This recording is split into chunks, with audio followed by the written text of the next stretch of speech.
এটা অ্যাকচুয়ালি জাতির রুচির দুর্ভিক্ষ।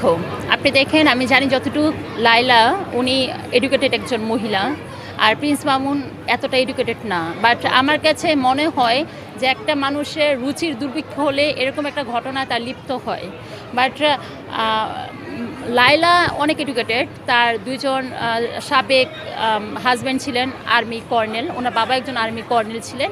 তো তার যে এত মানে হায়ার এডুকেটটা কোথায় গেল? উনি হচ্ছে রুচির দুর্ভিক্ষ, মানে সব কিছু হিসাব মিলাতে পারবেন, মামুন লায়লার হিসাবটা কিন্তু কেউ মিলাতে পারে না, যেটা রুচির দুর্ভিক্ষ হয়েছে। ওই যে বললাম যে রুচির দুর্ভিক্ষ, আর ভালোবাসা কখন কার মনে চলে আসে কেউ বলতে পারে না। তাই মনে করি যে সুগার ড্যাডি থেকে, বকাটে থেকে সুগার